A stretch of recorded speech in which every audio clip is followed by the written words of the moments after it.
제가 이렇게 신앙 상담을 좀 하다 보면 그렇게 얘기하시는 분들을 가끔 이야기를 듣게 됩니다. 내가 하나님 앞에 이렇게 해서 하나님께서 나에게 이런 벌을 내리시는 것은 아닌가요?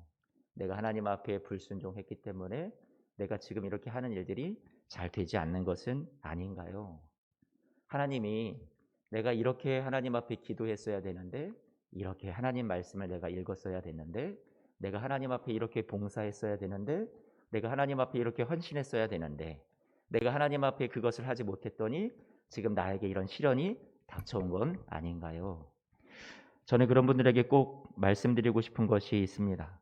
하나님께서 어떤 조건을 갖고 여러분들을 사랑하신다라는 생각을 이제는 우리가 좀 내려놓았으면 좋겠어요. 그런데 이것이 쉽게 여러분의 마음속에서 사라지지 않는 것 같아요. 오랜 세월, 오랜 기간 신앙생활을 하면서 우리가 율법적으로 신앙생활을 많이 해왔기 때문에 내가 하나님 앞에 이렇게 해드리면 하나님이 나에게 이렇게 축복해 주시고 이렇게 사랑해 주시는 거야. 이런 것들을 늘 계산적인 어떤 방법으로 우리 하나님도 우리에게 은혜를 베푸신다고 생각을 해왔던 것 같아요. 이것을 여러분들에게서 싹 뽑아 드리고 싶은데 그것이 저도 부족하고 또 하나님께서 여러분들을 도와주셔야지만 여러분 안에 있는 이런 공포, 또 하나님의 사랑에 대한 의심, 두려움, 회의감, 이런 것들이 사라지지 않을까 생각을 하게 됩니다. 여러분 한번 생각을 해보세요. 어느 때 하나님이 여러분을 사랑하신다라는 것을 여러분 알 수 있나요? 누군가와 비교해서 내가 더 우월한 조건을 갖추고 있을 때 나에게 주어진 손에 잡히는 어떤 그 복에 의해서 아, 내가 생각하는 그런 내가 이만큼 받으면 하나님이 나를 사랑하시는 거야 라고 생각할 때가 우리는 많이 있을지 모르겠어요. 내 욕구를 하나님이 충족시켜 주시고 내가 생각하는 기도의 제목에 당장에 응답을 해 주시고 그래서 일이 잘 풀리고 내 자녀가 잘 되고 성공하고 보상이 주어졌을 때 와, 내게 하나님의 은혜가 너무 풍성해. 하나님이 정말 나를 사랑하시는 건가 봐. 많은 간증의 경우가 이렇습니다. 내가 이렇게 기도했더니 하나님이 이렇게 채워주셨습니다. 하나님이 나이가 이렇게 기도했더니 일이 술술 잘 풀리게 해주셨습니다. 이런 것을 주셔서 하나님이 나한테 이런 것을 채워주셔서 많은 간증의 경우가 다 이런 것들이 대부분인 거죠. 하나님이 나를 사랑하시니까 내 자녀가 잘 되고 내 부모가 이렇게 잘 되게 해주셨습니다. 우리는 하나님의 사랑에 대해서 자꾸만 어떤 조건을 걸게 됩니다. 이렇게 해주시면 날 사랑하시는 거다. 반대로 일이 잘 풀리지 않으면 내가 하나님 앞에 불순종해서일까? 하나님이 날 사랑하지 않아서일까? 하나님의 성품에 대한 또 하나님의 인격에 대한 오해가 우리가 너무 많다라는 거예요. 신앙이라는 것은, 믿음이라는 것은, 우리가 믿는 기독교의 하나님이라는 것은 하나님이 우리에게 축복을 주실 때 그것을 성공신화로 주셨다라는 것은 절대 아니라는 말이에요. 교회 다니는 사람들이 모두가 다 성공하는 것 아니에요. 교회 다니는 사람들이 모두가 다 1등 해야 되는 것 아니에요. 내가 기도한다고 해서 내 자녀가 무조건 대기업에, 무조건 스카이 명문대에 들어가야 하는 것은 아니란 말이에요. 하나님이 나를 사랑하신다라는 가장 확실한 근거는 여러분 무엇일까요? 자신의 생명을 다 내어주신 십자가 사랑이에요. 날 위해 죽으신 그 사랑이 나를 가장 사랑하시는 증거가 된단 말이에요. 그것이 가장 귀한 선물이에요. 이런 얘기 사실 교회 오래 다니다 보니까 좀 우리가 잘 안 와닿을 수 있어요. 재미도 없고요. 뻔한 얘기 같고요. 십자가 사랑 그걸 누가 모르나. 하지만 정작 신앙생활의 핵심은 십자가 사랑을 내가 얼마나 누리고 그 안에 감춰진 하나님의 은혜를 내가 얼마나 감격하고 감사하고 있느냐의 문제라고 생각을 합니다. 날 위해 죽으시고 날 위해 살아나신 그 십자가 사랑만으로는 부족하다 느낀다면 다른 어떤 은혜가 내게 주어지고 채워지고 더 성공해야 형통해야 사랑받는다고 내가 그렇게 생각을 한다면 그래야 내가 감사할 수 있고 그래야 내가 찬양할 수 있다고 생각을 한다면 우리가 하나님 앞에 이 십자가 사랑이 식어진 거죠. 은혜를 우리가 잊어버리고 있는 거예요. 한번 잘 자신의 신앙을 돌아보시기를 바랍니다. 나는 이미 가장 귀한 사랑을 받은 사람들이란 말이에요. 그 외에 다른 어떤 은혜 하나님 내가 구하지 않습니다. 내게 오직 주님이면 나는 충분합니다. 이 신앙의 비상한 각오와 결단이 저는 우리 사랑하는 성도님들에게 있었으면 좋겠어요. 오늘 성가대의 고백처럼 주 예수보다 귀한 것은 없네. 그거 하나 가지고 하나님, 이 세상 아무리 험하고 힘들어도 나는 세상을 이겨나갈 수 있습니다. 왜? 하나님이 나를 사랑하신 확실한 증거를 내가 얻었으니까요. 이 믿음을 가지고 우리는 좀 살기를 원해요. 중요한 것은 우리는 하나님께서 우리를 사랑하신다라는 그 확증을 가지고 살아간다면 우리가 세상을 이기지 못할 것이 저는 없다고 분명히 생각을 해요. 오늘 말씀해 보니까 헤롯 아그리빠 분봉왕이라고 하죠. 로마가 이 식민지를 다스리고 있는데 그 통치와 억압을 받고 있는 사람들의 어떤 들고 일어나는 봉기나 어떤 밀란이나 이런 것들을 잘 좀 제압하고 다스리기 위해서 분봉왕들을 각각 지역을 여러 곳으로 나누어서 세웠죠. 그 중에 한 사람이 이 헤롯 아그리빠라는 사람인데, 이 사람이 교회 공동체를 핍박합니다. 박해합니다. 그래서 오늘 말씀해 보니까 한 사람은 순교를 당해요. 야고보라는 사람이. 그리고 또 한 사람 베드로라는 사람은 하나님의 여차여차한 기적에 의해서 천사를 보내주시고 해서 감옥에서 풀려나고 그렇게 어떤 놀라운 일들을 경험하게 됩니다. 중요한 것은 이들을 위해서 교회가 무엇을 했을까요? 분명히 기도를 했다라는 거예요.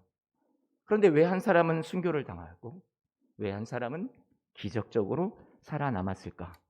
우리는 혹시 이렇게 생각할지 몰라요. 하나님이 이 베드로라는 사람, 베드로가 살아났거든요. 풀려났거든요. 베드로의 믿음을 더 크게 인정해 주셨음이 틀림없다. 베드로를 더 사랑하셨을 것이다. 아니면 이 베드로를 위한 기도가 더 많았을 것이다. 더 오랜 시간 기도했을까? 더 간절했을까? 대체 이 상반된 이들의 삶의 운명, 죽음이라고 할 수 있으면 죽음이고 풀려났다고 할 수 있으면 풀려났다라는 그 결과에 의해서 하나님이 이들을 사랑하시는 그 크기의 차이가 우리는 그렇게 갈라놓을 수 있는 것일까요? 오늘 말씀이 이렇게 상반된 이들의 운명의 모습이 우리에게 어떤 것을 알려주고 있는 걸까요? 우리는 사실 풀려난 베드로에 대해서 더 집중하는 것이 우리의 모습입니다. 사도행전 12장 말씀을 보면 기적적으로 살아난 풀려난 이 베드로의 모습을 보면서 거기에 우리의 마음이 더 많이 끌린단 말이에요. 그래, 내가 하나님 앞에 사랑받는다면 이런 일들을 더 많이 경험해야지. 베드로를 위해서 기도했던 교회 공동체는 이렇게 기이한 기적적인 구출을 경험하게 됩니다. 하나님이 그러면 야고보보다 베드로를 더 사랑하시는 그 증거일까요? 사실 베드로가 경험한 기이한 기적에 우리는 많은 관심을 갖고 있지만 하나님의 사랑은 사실 여기에 근거를 두고 있지 않습니다.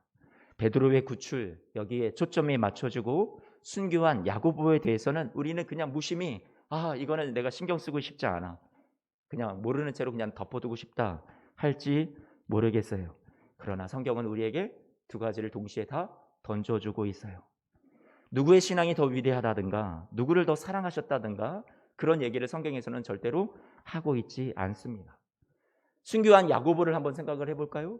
야고보는 누구입니까? 베드로 못지않게 주님의 사랑을 듬뿍 받았던 사람이에요. 예수님께서 그 복음서를 말씀을 보면 예수님의 그 공생의 기간에 베드로, 요한, 야고보 이 세 사람을 항상 데리고 다니시면서 그들에게 더 많은 훈련을 시키시고 더 많은 가르침을 주셨던 것을 우리는 보게 됩니다. 이들이 하나님이 더 특별히 사랑하셔서 예수님이 더 특별히 사랑하셨다라기보다는 이들에게 더 뭔가 심오한 차원의 훈련이 필요해서 가까이 두시면서 더 훈련하지 않으셨을까? 어쩌면 다른 제자들보다 더 못났기 때문에 더 훈련과 연단이 필요했기 때문에 더 가까이 두셨을지도 모르죠. 어쨌든 우리는 성경을 보면 야고보는 어떻게 보면 더 승승장구해야 되고 더 오랫동안 살아남아야 되고 이렇게 빠른 시간 안에 죽음을 맞이하게 되다니 이것은 어울리지 않아, 맞지 않아 할지 모르겠어요. 그러나 야고보는 가장 먼저 순교를 당했단 말이에요. 베드로는요, 기적적인 하나님의 개입에 의해서 살아남았죠. 함께 교회를 위해서 헌신했어요. 함께 교회를 위해서, 성도들을 위해서 자신의 삶을 드렸던 사람들이란 말이에요. 함께 하나님을 믿었어요. 교회가 베드로만을 위해서 기도했나요? 아니요. 평소에 이 야고보를 위해서도 사도를 위해서도 기도하지 않았을까요? 공동체가? 그런데 왜 야고보는 순교를 당했냔 말이에요. 예수님과의 실제 그런 관계도 한번 따져볼까요? 촌수를 한번 따져보자는 얘기예요. 예수님과의 촌수. 하나님의 사랑을 좀 우대 혜택을 이건 촌수로 따져봐도 우대 혜택을 더 받아야 돼 할 정도로 야고보는요, 이 예수님과 이종사촌이죠. 역사에 의하면 예수님의 어머니 마리아와 이 야고보의 어머니 요한의 어머니 서로 동생이었죠. 그러니까 이모 관계였단 말이에요. 그러니까 야고보의 어머니는 이 마리아와 예수님의 어머니와 자매지간이었단 말이죠. 그러면 여러분 와서 부탁을 했잖아요. 이 야고보의 어머니가 우리 요한과 우리 야고보 이 두 아들 예수님이 왕으로 만약에 자정하게 되면 영의정 좌의정에 좀 앉혀주세요. 이렇게 부탁을 할 정도로 매우 친인척 관계에 있어서도 가까웠던 사이란 말이죠. 그러면 야고보를 좀 더 오래 살려두셔야 되는 거 아니냐는 말이에요. 하나님이 베드로는 사랑하시고 야고보는 사랑하지 않으셨다? 그런 얘기가 나올 수 없습니다. 하나님이 누구를 더 사랑하셨다는 얘기를 하지 않고 있어요. 야고보가 가장 먼저 좀 더 일찍 젊은 나이에 어찌 보면 죽었습니다. 하나님이 사랑하셔도 더 일찍 데려가실 수 있다는 생각을 해보게 됩니다. 더 일찍 데려가셨다고 해서 하나님이 사랑하지 않는다는 얘기가 아니라는 것을 말해주는 것 같습니다. 베드로는 그는 지금은 살아남았을지 모르지만 그의 마지막은 여러분 한번 생각을 해보세요. 지금 당장은 구출됐죠. 그런데 그의 마지막은요, 예수님을 믿는 이유로 붙잡혀서 나중에 복음을 위해서 헌신하고 그토록 오랜 세월 야고보보다 더 많은 고난을 받고 더 많은 눈물의 시간을 보내고 그리고 결국 그도 십자가에 거꾸로 매달려 순교하게 되었단 말이에요. 그러면 베드로의 인생의 마지막 그가 순교할 때 베드로를 향해서 하나님께서 그동안은 사랑으로 지켜주셨다가 그가 순교할 때는 사랑이 뚝 그쳐버린 걸까요? 하나님이 그 순간에는 거두어 버리신 겁니까?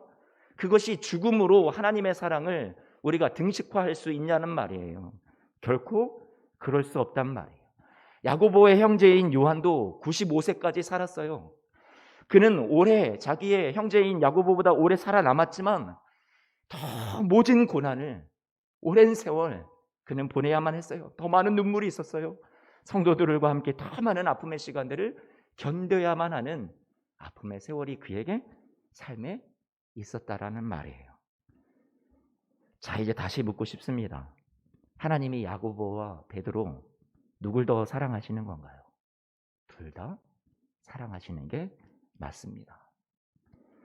그래도 좀 더 사랑하는 사람이 있는 것 아닌가요? 아니요. 동일하게 사랑하시는 게 맞습니다. 세상에서 우리가 어떤 보여지는 눈에 잡히는 결과에 의해서 어떤 우리가 갖는 조건에 의해서 하나님의 사랑이 왔다 갔다 되지 않는다는 얘기를 해드리고 싶어요. 두 사람의 결과가 다르고 인생의 길이 다르지만 사랑의 차별은 아니라는 것을 이 말씀을 통해서 저는 고민하게 됩니다. 야고보는 왜 일찍 데려가시고 베드로는 더 남겨두셨던 걸까? 두 사람에게 나타난 삶의 조건이 하나님의 사랑과 등식으로 그렇게 비례로 성립하지는 않는다라는 얘기예요. 하나님이 나를 사랑하신다라는 그 증거는 우리를 무조건적으로 사랑하시는 거고 십자가가 조건 없이 우리를 사랑해 주신 죄인일 때 우리를 부르셨고 우리가 연약할 때 우리를 사랑하셨고 우리가 아직 원수 되었을 때 우리를 위해서 자신의 아들을 내어주신 하나님의 사랑이 우리를 향한 너희가 자격 없어도 연약해도 죄인이어도 원수여도 내가 너희를 사랑한다라는 하나님의 사랑을 우리에게 확인시켜 주신 사건입니다. 가장 위대한 선물이에요. 그 십자가 사랑을 우리는 꼭 기억하시기를 주님의 이름으로 부탁을 드립니다. 하나님 앞에 승자와 패자가 누구인가? 이분법적으로 우리는 우리의 인생을 판가름할 수가 없어요. 누가 복받은 인생인가? 왜 하나님이 저 사람에게는 저렇게 많은 걸 주시고 나에게는 왜 저 사람이 누리는 것 왜 내가 누리지 못하게 하시는가? 그것이 하나님께서 여러분을 사랑하시는 것으로 등식화되지 않습니다. 2주 전에 주일 예배를 마치고 병원에 입원을 했고요. 수술 이후에 제가 2주간의 거의 휴식 기간을 갖게 되었는데요. 여러분 많이 기도해 주셔서 많이 회복되어 가고 있습니다. 수술을 받고 나서 드는 생각은 이제 오른쪽을 하게 되었는데 이제 왼쪽을 이제 또 다시 해야 되는 상황이 이제 6개월 뒤에 또 있는데 받고 싶지가 않아요. 그냥 수술 뭐 금방 끝나고 금방 회복이 되겠지 했는데 지금도 많이 힘든 게 사실입니다. 그런데요. 제가 생각하는 것은 무엇이냐면 여러분들 앞에 저 이렇게 많이 힘들어요. 여러분 부끄럽죠. 제가 뭘 얼마나 힘들다고 그런 얘기를 하겠어요. 그런데 아프긴 아프더라고요. 아프면서 생각을 해봤습니다. 우리 교회에 있는 많은 아픔이 있으신 분들을 생각해 보게 됩니다. 얼마나 힘드실까? 얼마나 아프실까? 참 고개가 숙여지고요. 그분들의 그 고난의 아픔의 크기에 제대로 동참하지 못하는 저의 모습을 또 보게 됩니다. 예수님이 십자가에서 우리 사랑하는 여러분들 한 사람 한 사람 다 살리시고 사랑하셔서 우리를 위해 고난 받으셨습니다. 모진 그 고통을 다 감내해 주셨어요. 그 앞에 있는 기쁨을 위해서 우리 주님께서는 당신의 고난, 당신의 죽음 마다하지 않고 그 길을 걸어가 주셨습니다. 이렇게 작은 것 하나도 저는 아파서 이렇게 난린데 우리 주님은 여러분의 아픔 위로하시고자 여러분의 슬픔을 위로하고자 여러분 세상 끝날까지 나는 너희를 도울 수 있어 너희를 살릴 수 있어 너희를 구원해낼 수 있어 하시는 우리의 주님이 되어주시기 위해서 이 고난의 길 십자가의 길 걸어가셨어요. 히브리서 2장 말씀에 18절 말씀 이렇게 우리에게 말씀합니다. 그가 시험을 받아 고난을 당하셨은즉 시험 받는 자들을 능히 도우실 수 있다라고요. 우리는 예수님 앞에 나아갈 때 우리는 넉넉한 위로를 받을 수 있고요. 다시금 일어설 수 있고요. 소망을 얻을 수 있습니다. 십자가 앞에서 거기 서서 나를 향한 사랑을 발견하면서 나를 도우시려고 우리 주님께서 손을 내밀어 주시는 그 손길을 내가 쓰러진 그 자리에서도 절망의 순간에서도 다시금 그 손길을 우리는 붙잡을 수 있는 거죠. 눈을 들어보면 반드시 여러분을 돕고 여러분과 같이 아파하시고 여러분을 다시 일으켜 세우기를 원하시는 소망 주고 싶어 하시는 그 주님의 내미신 손길이 보이실 거예요. 진정한 은혜는 주님이 여러분을 얼마나 사랑하시는지 얼마나 은혜를 여러분들에게 주고 싶어 하시는지 아는 것, 깨닫는 것 이게 가장 여러분이 받아야 될 복 중에 귀한 복이라고 생각을 해요. 십자가 사랑을 묵상하고 그 사랑을 진정할 때 하나님이 아니면 안 될 때 하나님의 사랑을 느끼며 살아갈 때 여러분 그게 진짜 복이에요. 하나님이 나를 사랑하신다 할 때 무엇이 나를 사랑하시는 증거일까? 성공? 아니요. 부요함? 아니요. 안 아픈 것? 아니요. 내 자식 잘 되는 것? 아니요. 내가 하나님 사랑에 응답하고 있는가? 내가 십자가 사랑에 감춰진 또 담겨진 그 하나님의 풍성하신 나를 향한 긍휼하심과 나를 돕기를 원하시고 나를 세상 끝날까지 나와 함께하기를 원하시는 나를 살리기를 원하시는 그 하나님의 은혜를 내가 발견하여 깨달아 알고 있는가? 그것이 가장 우리 성도들에게 있어서 오늘도 나를 살리는 가장 귀한 복이라고 생각을 합니다. 이 사랑이 여러분 이 은혜를 발견하는 여러분의 마음이 꼭 식지 않으시기를 부탁을 드립니다. 내가 더 오래 살아남는 것, 누구보다 더 많은 조건을 갖추는 것, 그래야 내가 승자고 복받은 사람이다. 그 의미보다는요. 내가 많이 가졌고 더 많이 배웠고 더 많은 걸 누렸고 잘 살았다 하는 것이 여러분의 인생의 가장 마지막에 평가와 그것이 복받았다라는 것에 그런 결과와 이유와 원인이 되는 것 아니라 하나님이 말씀하시는 승자는요. 바로 저와 여러분 안에 예수 그리스도를 갖고 있느냐. 고난 많은 현실 속에서 어려움 많은 이 세상의 삶에서 예수 그리스도로 인해서 십자가 사랑으로 인해서 우리가 세상을 이기는 믿음의 사람이 되어가고 있느냐, 이것이 가장 중요한 복이라고 생각을 해요. 사도 바울이 고린도후서 6장 말씀에 이렇게 말씀하고 있죠. 6장 1절에서 10절 말씀을 우리 같이 좀 읽어봤으면 좋겠어요. 같이 한번 읽어봅니다. 이게 우리 얘기예요. 우리 얘기요. 같이 한번 읽어보죠. 시작. 우리가 하나님과 함께 일하는 자로서 너희를 권하노니 하나님의 은혜를 헛되이 받지 말라. 이르시되 내가 은혜 베풀 때에 너에게 듣고 구원의 날에 너를 도왔다 하셨으니 보라 지금은 은혜 받을 만한 때요, 보라 지금은 구원의 날이로다. 우리가 이 직분을 비방이 받지 않게 하려고 무엇에든지 아무에게도 거리끼지 않게 하고 오직 모든 일에 하나님의 일꾼으로 자천하여 많이 견디는 것과 환난과 궁핍과 고난과 매맞음과 갇힘과 난동과 수고로움과 자지 못함과 먹지 못함 가운데서도 깨끗함과 지식과 오래 참음과 자비함과 성령의 감화와 거짓이 없는 사랑과 진리의 말씀과 하나님의 능력으로 의의 무기를 좌우에 가지고 영광과 욕됨으로 그러했으며 악한 이름과 아름다운 이름으로 그러했느니라. 우리는 속이는 자 같으나 참되고 무명한 자 같으나 유명한 자요 죽은 자 같으나 보라 우리가 살아있고 징계를 받는 자 같으나 죽임을 당하지 아니하고 근심하는 자 같으나 항상 기뻐하고 가난한 자 같으나 많은 사람을 부유하게 하고 아무것도 없는 자 같으나 모든 것을 가진 자로다. 아멘. 그리스도인의 정체성은 고린도후서 6장 말씀에 방금 읽었던 말씀에서 우리에게 가르쳐주는 것은 세상의 힘이나 세상이 주는 가치나 세상의 것으로 우리에게 하나님이 채워주셨다라는 것을 얘기하는 것 아니에요. 그것 아니다.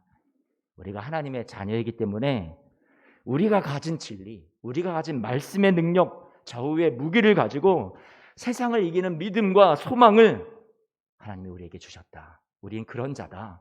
이 말씀 우리에게 그것을 의미를 던져주고 있죠. 사랑하는 성도 여러분, 하나님이 우리의 환경과 조건을 다 개선시켜 주시는 방법으로 일하시는 것이 아닐 수 있어요. 예수님을 믿는다라는 것은 어떠한 환경도 감수할 수 있다. 그것을 우리가 하나님 앞에 고백하는 것이 예수님 믿는다라는 고백이에요. 예수님을 믿는다라는 것을 통해서 나는 이미 명예로운 신자의 삶을 살아갑니다. 세상에서 손해보는 것 같고 다 누리지 못하는 것 같아도 아니요, 우리는 이미 가진 자입니다. 이 신앙의 고백으로 살아가는 거죠. 죽음 다음에 다가오는 내세에만 천국 가는 티켓으로 그때 가서 쓸모 있는 것으로 우리가 가진 이 믿음이 아니라 지금 만만치 않은 환경과 상황 가운데 지금 당장 써먹을 수 있는 믿음, 그 신앙으로 하나님이 우리에게 예수 그리스도를 주셨다라는 말이에요. 감사와 자랑이 있는 우리 신자의 삶을 오늘 말씀에서 다시금 우리가 확인해 보고요, 가슴을 펴고 당당히 주어진 삶을 멋지게 살아가시는, 또 승리를 확신하며 살아가시는 우리 성도님들이 꼭 되시기를 축복합니다. 성경에 나오는 요셉도 그는 형제들에 의해서 배신을 당하고 감옥에 갇히고 그리고 지키지 못하는 사람들의 약속 때문에 아픔의 시간을 더 지나야만 했어요. 옳은 일을 하고도 처벌을 받고요, 억울한 일을 겪게 되었습니다. 요셉은 하지만 하나님의 손길이 떠난 것은 아니었어요. 여전히 하나님의 은혜는 또 하나님의 요셉을 끝까지 붙잡고 계시는 그 삶의 인도하심은 계속되고 있었다는 얘기예요. 요셉도 그 하나님의 은혜를 인식했는지 하나님의 사랑에 대해서 신실하게 여전히 붙잡았는지 포기하지 않았습니다. 그래서 창세기 50장 20절 말씀에 보니까 요셉이 뭐라고 고백을 합니까? 당신들은 나를 해하려 하였으나 하나님은 그것을 무엇으로 바꾸었다고요? 선으로 바꾸었다. 형제들이 나에게 한 것은 나를 해하려 한 것이지만 하나님은 그것을 가지고 선으로 바꾸셨다. 이렇게 말씀하고 있어요. 바꾸셨다. 여기서 카샤브 이런 단어를 쓰고 있는데 원문을 보면 이 카샤브라는 말은 천을 짜다. 히브리어 말로 천을 짜다. 이런 의미가 담겨져 있어요. 짠다. 여러분 한번 주목해 보십시오. 형제들이 헤아려 한 행동, 하는 액션이 들어가서 뭔가 움직였어요. 무엇을 했어요? 그들도 나름 요셉의 인생을 망치려고 움직였단 말이에요. 거기 악이 역사했죠. 사탄이 배후에서 조종했겠죠. 그런데 하나님이 거기에 방관하고 계셨나요? 아니요. 하나님도 같이 일하셨다는 얘기예요. 하나님은 그것을 짜내셨어요. 선을 짜내셨다는 얘기예요. 하나님 그것을 바꾸셨대요. 선으로 바꾸셨대요. 바꾼다, 카샤브라는 단어, 선을 짜다, 건축하다, 세운다, 이런 의미가 이 단어에 담겨 있어요. 그러니 다시 이 말씀을 가지고 우리가 묵상을 좀 해보면 하나님이 최종 건축가시란 말이에요. 뼈대만 앙상하게 있는 어떤 건축의 공조물을 세울 때 아직은 그 완성된 그림이 보여지지 않습니다. 어떠한 모습으로 완공이 될지, 어떻게 아름다운 모습을 갖추게 될지 보이지 않아요. 하나님이 저와 여러분의 삶에 하나님께서 세상이 여러분을 힘들게 하고 고난이 여러분을 힘들게 하고 시련이 오고 헤롯 아그리빠가 힘들게 하는 이 오늘 본문 말씀의 사도행전 12장 안에서의 모습 속에서도 교회는 고난을 당하고 있어요. 그런데 하나님이 보이지 않는 것 같지만 하나님은 이들과 함께하고 계셨던 거죠. 하나님은 열심히 짜고 계셨어요. 선을 짜고 계셨어요. 하나님도 열심히 세우고 계셨어요. 하나님이 열심히 건축하고 계셨어요. 나중에 우리에게 보여질 하나님께서 그려주시는 세우시는 완성된 모습은 우리의 상상을 뛰어넘는 하나님의 역사하심이 반드시 있다라는 얘기예요. 우리는 잘 모르죠. 그러니 로마서 8장 28절 말씀에서도 이렇게 말씀하는 것 아니에요? 이렇게 말씀하죠. 하나님이 미리 아신 자들 또한 그 아들의 형상을 본받게 하기 위해서 미리 정하셨으니. 28절 말씀인데 28절 말씀이 없나요? 여러분 잘 아시는 말씀이니까 하나님을 사랑하는 자, 그 뜻대로 부르심을 입은 자들에게는 모든 것이 합력하여 무엇을 이룬다고요? 선을 이룬다라고 말씀해 주고 있죠. 고린도전서 2장 9절 말씀에 이렇게 말씀합니다. 기록된 바 하나님이 자기를 사랑하는 자들을 위해서 예비하신 모든 것은 눈으로 보지 못하고 귀로 듣지 못하고 사람의 마음으로 어떻게 해요? 생각하지 못하였다. 우리가 생각하지 못한 하나님의 일하심이 하나님이 세워가시고 하나님이 천을 짜집기 하듯이 맞추어 가시는 여러분의 인생이 분명히 있다는 말이에요. 세상이 여러분을 힘들게 해서 내 인생이 망가지는 것 같고 요셉의 인생이 망가지는 것 같고 12장에 오늘 본문에 나타난 교회가 망가지는 것 같지만 순교를 당하고 베드로는 옥에 갇히고 계속해서 어려움이 있는 것 같지만 하나님이 거기에서 두 손 놓고 계시느냐? 아니란 말이에요. 하나님도 일하고 계세요. 벤자민 플랭클린의 더 위버라는 그런 시가 있어요. 글이 있는데 제가 예전에 한 3년 전이었던 것 같아요. 교회 금요교회도의 시간에 여러분들에게 영상도 소개하고 같이 이 글을 좀 나누었던 기억이 나는데요. 오늘 또 주일 예배 때는 한 번도 다룬 적이 없으니까 또 영상을 또 보기에는 좀 시간이 좀 그래서 제가 사진을 좀 준비를 해봤었는데요. 그 방송실에서 바탕화면에 좀 두 가지 사진을 좀 띄워주시면 다운로드의 파일에 두 가지 사진을 좀 띄워놔 주시면 좋을 것 같고요. 부탁을 한번 드려봅니다. 벤자민 플랭클린의 더 위버라는 그런 글을 먼저 좀 보여줘 보세요. 우리의 인생은 이렇게 글이 시작이 됩니다. 우리의 인생은 하나님과 우리 사이에 직조하는 것과도 같습니다. 아까 천을 짠다라고 그랬잖아요. 하나님이 그 악을 형제들이 한 것을 선으로 바꾸셨다, 직조하셨다, 천을 짰다, 건축하다, 세웠다. 그 의미에 대해서 오늘 이 시가 좀 시사해 주는 것이 있는 것 같아요. 한번 우리 같이 한번 좀 읽어볼까요? 우리의 인생은 하나님과 우리 사이에 직조하는 것과도 같습니다. 우리는 색상을 선택할 수는 없습니다. 우리 주님께서 확고히 일하십니다. 때때로 슬픔이라는 시를 섞습니다. 그리고 우리는 어리석은 자만으로 주님이 위쪽을 본다는 것을 잊어버립니다. 그리고 나는 아래쪽만을 바라봅니다. 언제까지요? 배틀이 조용해질 때까지. 그리고 마침내 배틀의 북이 막 왔다 갔다 그 천을 짜집게 하는 그 북을 말하는 건데요. 그것이 멈추어 서고 주님께서 캔버스, 이 틀에다가 어떤 천을 짜는 거니까요. 그 캔버스가 그 틀을 말하는데요. 그 캔버스를 완성된 천을 뒤집어서 왜 그랬는지 이유를 설명해 주실 겁니다. 직조자의 놀라운 손 안에서 어두운 실이 왜 필요했는지를요. 주님이 계획하신 분위로 완성될 때 금색과 은색 실을 사용하시는 것처럼요. 그러니까 더 위버 어떤 직조자, 그러니까 하나님은 위대한 직조자가 되신다. 우리의 인생에 만나는 여러 가지 이런 실들이 막 뒤섞이는 것 같아 보이는, 원치 않은 색상이 내 인생에 들어오는 것 같아 보이는 그런 나의 삶이라 할지라도 우리는 막상 하나님께서 그것을 완성하셔서 우리에게 보여주시기 전까지, 건축물이 완공되기까지는 우리는 알지 못한다라는 거예요. 그러나 그때가 되면 우리는 알 수 있게 된다. 하나님이 왜 이렇게 우리의 삶에 이러한 삶을 인도해 오셨는지, 어떻게 마무리가 될 것인지, 어떤 승리가 있게 될 것인지. 혹시 사진이 준비가 되었나요? 있어요? 한 번만 보여주세요.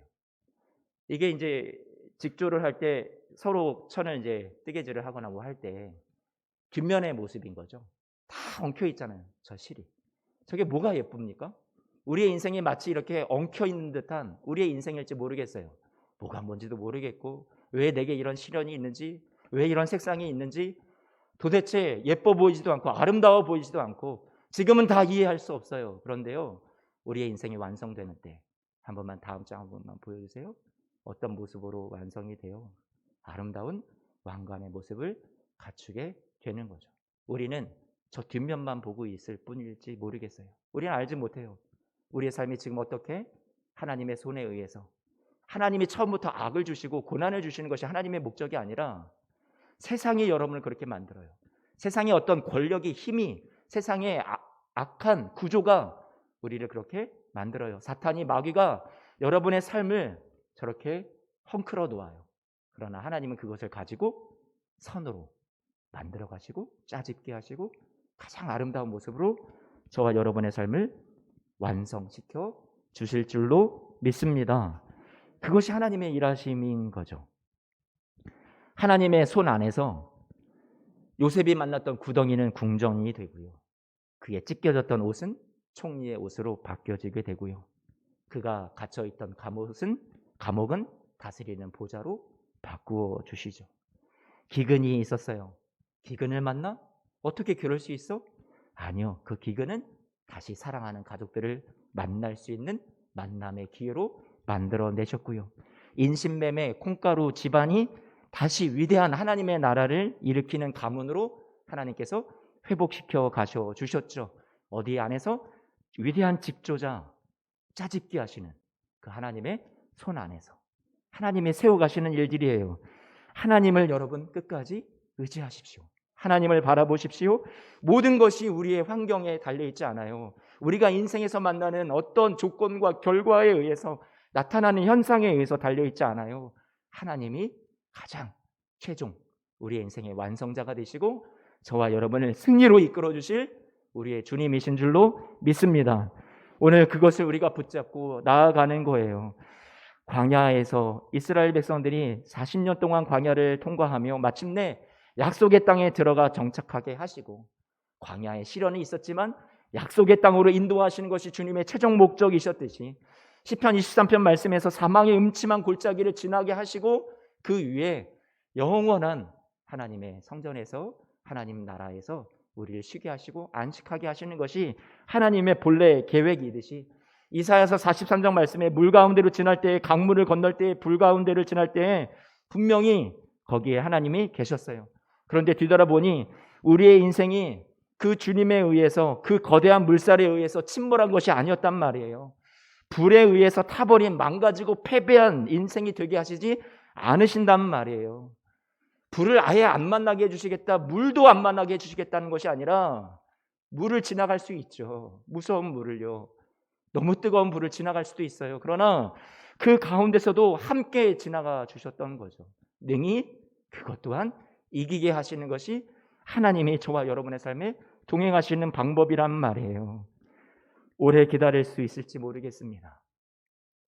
그 배틀의 소리가, 천을 짜는 소리가 멈출 때까지 완성된 작품을 돌려서 그 뒷면, 본래 앞면이죠. 우리는 뒷면만 보고 있는데, 그래서 목 놓아 울고 하염없이 우리는 그 인고의 세월을 지내면서 힘겨워하고 있는데, 그 앞면에 아름다운 우리의 인생의 결말을 보여주실 때까지 우리는 계속 힘든 시간을 보내고 있을지 모르겠어요. 그러나 우리 그 주님을 기대하고요, 소망하면서 오늘도 기도와 오늘도 생명의 말씀으로 저와 여러분의 주어진 삶을 당당히 살아내시고 이겨내시는 사랑하는 성도님들이 되시기를 축복합니다.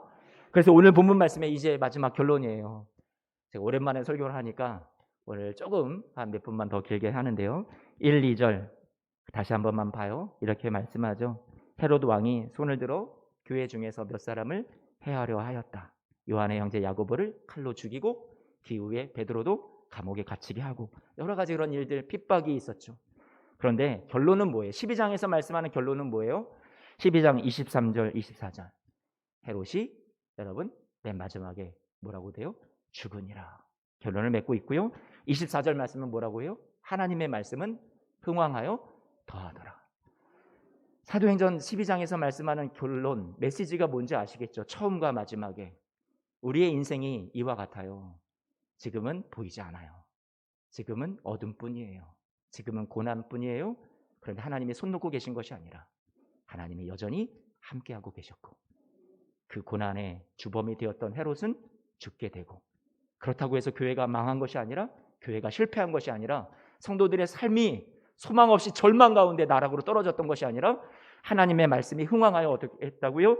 더하여졌다라고 분명히 말씀으로 증거해 주고 계세요.